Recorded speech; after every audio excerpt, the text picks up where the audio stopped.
The night sky over Baghdad erupted into a blinding display of orange and red as the deadline for diplomacy expired. It was March in the year 2003, and the ancient city trembled under the weight of modern warfare. Sirens wailed across the Tigris River, mixing with the thunderous roar of cruise missiles, finding their targets in the heart of the Iraqi capital. This was the opening salvo of a conflict that would reshape the Middle East for decades to come. The operation was known as Shock, and awe in its sheer intensity was designed to paralyze the command structure of the regime immediately. The world watched on television screens as tracer fire lit up the darkness, marking the beginning of the invasion. Tensions had been simmering for over a decade following the Gulf War and the imposition of strict sanctions on the nation of Iraq. The United States government, led by President George Walker Bush and supported by Prime Minister Tony Blair of the United Kingdom, argued that the Iraqi dictator possessed weapons of mass destruction. These allegations created a diplomatic firestorm at the United Nations in New York City, where inspectors pleaded for more time to complete their work. However, the memory of the September 11th attacks remained fresh in the American psyche, driving a doctrine of preemption against perceived threats. The administration insisted that the risk of inaction was far too great to ignore, despite the lack of concrete evidence presented to the international community. Saddam Hussein had ruled Iraq with an iron fist for nearly a quarter of a century, creating a cult of personality that permeated every aspect of life. His regime was characterized by brutal suppression of dissent and a complex network of security services that instilled fear in the population. The Baath Party maintained absolute control over the military and the government infrastructure, ensuring loyalty through intimidation and patronage. As the coalition forces gathered in the desert of Kuwait, the Iraqi leader remained defiant in the face of the ultimatum. He appeared on state television urging his people to resist the foreign aggressors and promising a great victory against the superior technological might of the Western Alliance.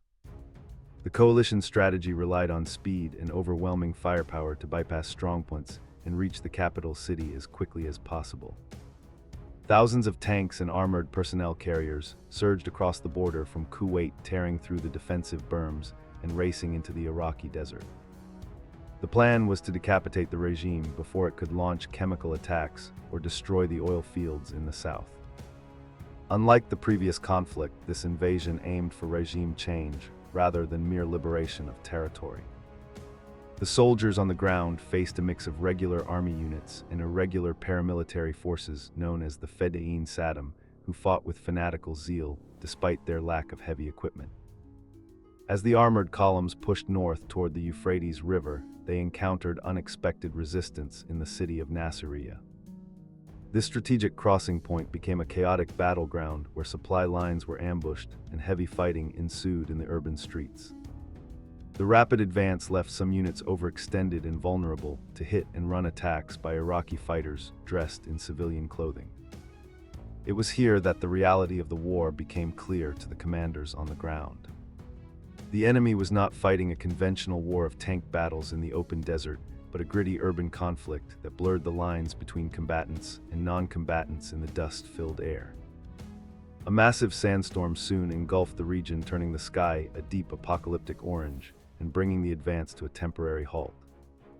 The swirling dust clogged weapon systems and reduced visibility to near zero, forcing the coalition troops to pause their drive toward Baghdad. This operational pause allowed the commanders to resupply their forward units and reassess the situation on the ground. Inside the armored vehicles, soldiers waited out the howling wind, while the Iraqi forces attempted to use the cover of the storm to launch counterattacks. The technological advantage of the coalition was momentarily neutralized by the raw power of nature, creating a tense atmosphere of uncertainty in the staging areas. Once the skies cleared, the advance resumed with renewed ferocity as the 3rd Infantry Division pushed toward the Karbala Gap. This narrow strip of land between the Razaza Lake and the city of Karbala was the key gateway to the capital.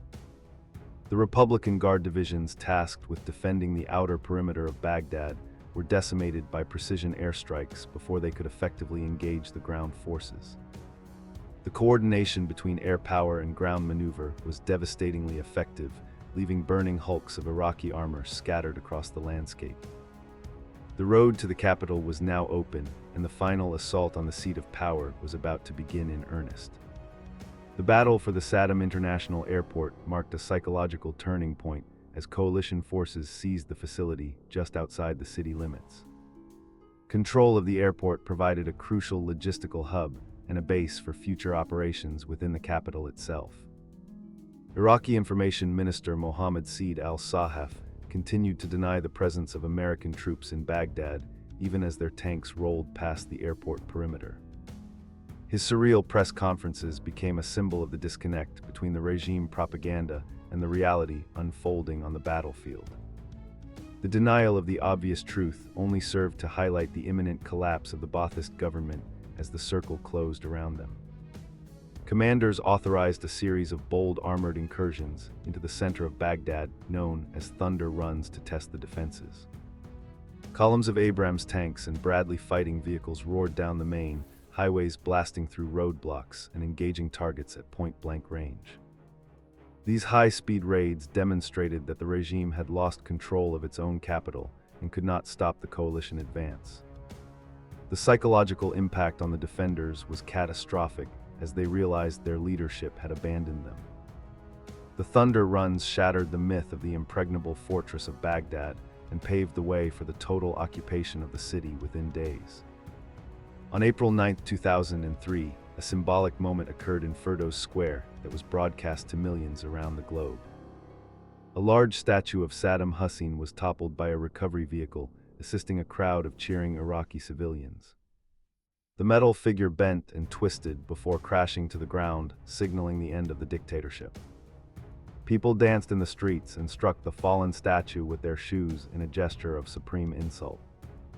It seemed to be a moment of liberation and hope for a future free from tyranny. However, beneath the jubilation, the seeds of chaos were already being sown in the power vacuum left behind. As the police and military dissolved, a wave of looting and lawlessness swept through the major cities of Iraq. Government ministries, museums, and hospitals were stripped of everything from furniture to electrical wiring by desperate and opportunistic crowds. The National Museum of Iraq saw thousands of priceless artifacts from the cradle of civilization stolen or destroyed in the mayhem. Coalition troops focused on combat operations were not numerous enough to police the streets effectively. This failure to maintain order in the immediate aftermath of the invasion created a sense of insecurity among the population. The initial relief at the fall of the tyrant quickly turned to anxiety about the future.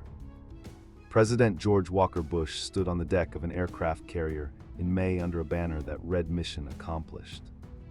He declared that major combat operations in Iraq had ended and that the tyrant had fallen. The speech was intended to mark the conclusion of a successful military campaign, but it would later be viewed with deep irony. While the conventional war against the Iraqi army was indeed over a far more complex and deadly phase of the conflict was just beginning. The assumption that the transition to democracy would be smooth proved to be a fatal miscalculation by the planners in Washington and London. The Coalition Provisional Authority led by Paul Bremer was established to govern Iraq during the transition period.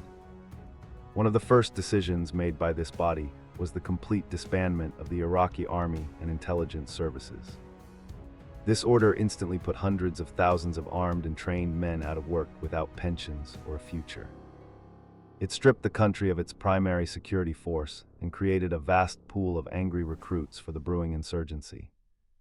This decision is widely regarded by historians as a critical error that fueled the violence that would plague the country for years. The institutional knowledge of the state was erased overnight. A second controversial order was the de-Baathification policy, which removed members of the Baath Party from all public sector positions. While intended to purge the influence of the old regime, it gutted the civil service of its most experienced technocrats. Teachers, doctors, and engineers who had joined the party simply to advance their careers found themselves blacklisted and unemployed. The functioning of the state ground to a halt as essential services like electricity and water became unreliable. Resentment grew rapidly among the Sunni minority, who felt targeted and marginalized by the new political order. The stage was set for a sectarian struggle.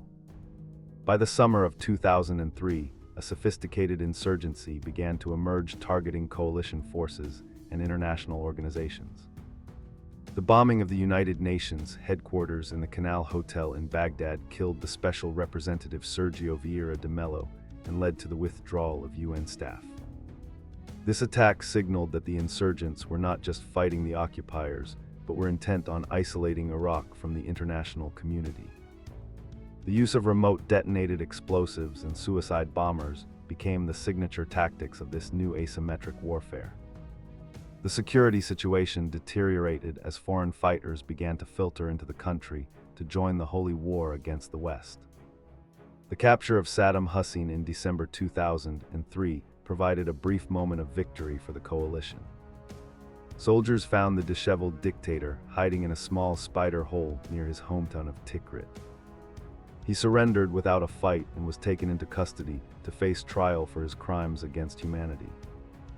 The images of him being examined by a military doctor were broadcast worldwide, shattering the aura of invincibility he had cultivated. While his capture was a major symbolic victory, it did nothing to stem the rising tide of violence. The insurgency had already evolved beyond his control into a decentralized network of resistance. The city of Fallujah became a stronghold for insurgents and a symbol of resistance against the occupation forces. In March 2004, 4 American private military contractors were ambiguous, and their bodies were mutilated by a mob. The gruesome images shocked the American public and prompted a Marine offensive to retake the city. The First Battle of Fallujah was a fierce urban engagement that was eventually halted due to political pressure regarding civilian casualties. The city remained under insurgent control, becoming a magnet for extremists and a factory for car bombs. The standoff demonstrated the difficulty of fighting a counterinsurgency in a densely populated urban environment. Around the same time, shocking photographs emerged from the Abu Ghraib prison, showing the abuse of Iraqi detainees by American soldiers. The images of humiliation and physical mistreatment sparked global outrage and severely damaged the moral authority of the coalition. For many Iraqis, the scandal confirmed their worst suspicions about the occupation and served as a powerful recruiting tool for insurgent groups. The revelation undermined the narrative of liberation and turned public opinion further against the foreign presence. It was a public relations disaster that complicated the diplomatic efforts to win the hearts and minds of the local population. A radical Shia cleric named Muqtada al-Sadr rose to prominence during this period, commanding a militia known as the Mahdi Army. His forces clashed with coalition troops in the holy city of Najaf and the slums of Sadr city in Baghdad. This marked the opening of a second front in the war, as the coalition now faced resistance from both Sunni insurgents and Shia militias. The uprising demonstrated the fragility of the political process and the deep sectarian divisions within Iraqi society. Al-Sadr positioned himself as a nationalist figure, opposing the occupation, appealing to the impoverished Shia masses who felt neglected by the interim government. In November 2004, coalition forces launched the Second Battle of Fallujah to clear the city of insurgents once and for all. It was the heaviest urban combat involving American Marines since the Vietnam War. The troops fought house to house against a dug-in enemy that had spent months preparing defenses and booby traps. The destruction within the city was extensive, with many buildings reduced to rubble by artillery and airstrikes. While the operation succeeded in driving the insurgents out, it came at a high cost in blood and treasure. The battle dispersed the fighters to other regions rather than destroying the insurgency completely. Despite the violence, millions of Iraqis turned out to vote in the first free parliamentary elections in January 2005. Images of voters proudly displaying their purple ink-stained fingers were hailed as a triumph of democracy. The courage of the ordinary citizens who defied insurgent threats to cast their ballots was a moment of genuine optimism. However, the election results largely followed sectarian lines, solidifying the divisions between the Shia majority and the Sunni and Kurdish minorities.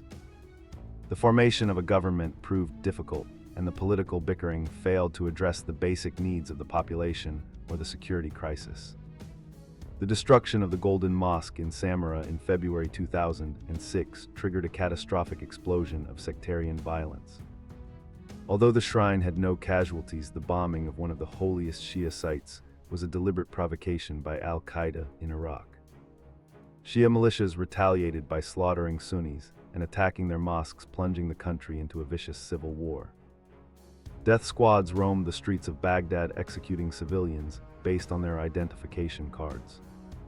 The daily body count rose dramatically as neighbors turned against neighbors in a cycle of revenge that threatened to tear the nation apart completely.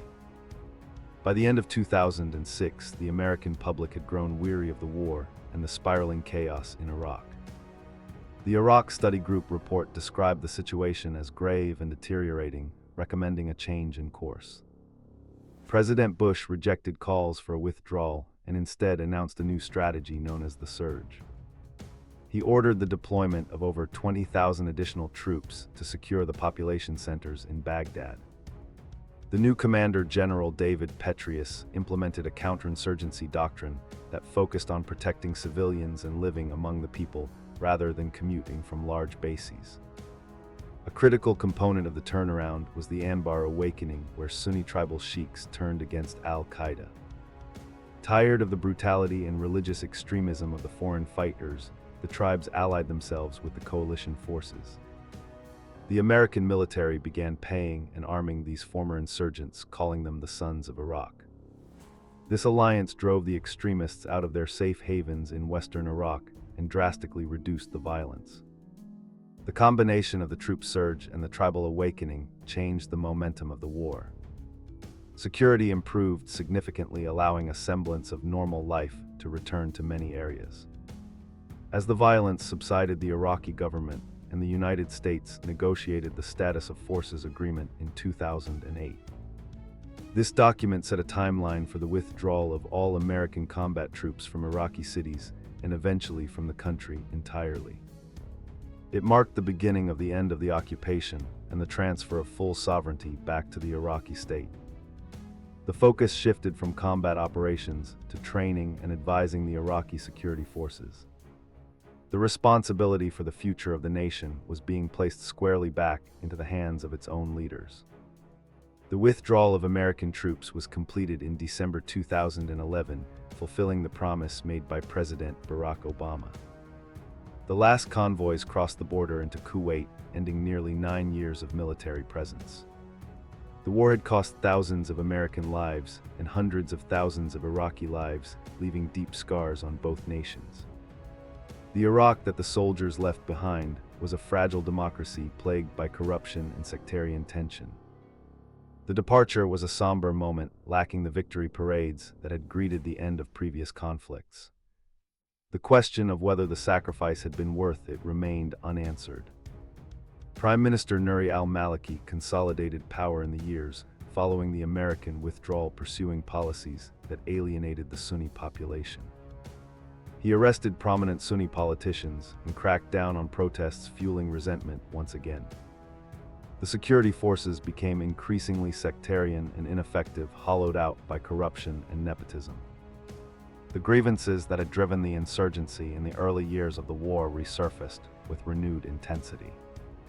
The failure to build an inclusive government created a fertile ground for the return of extremist groups who promised to defend the Sunni community against the Shia-led state.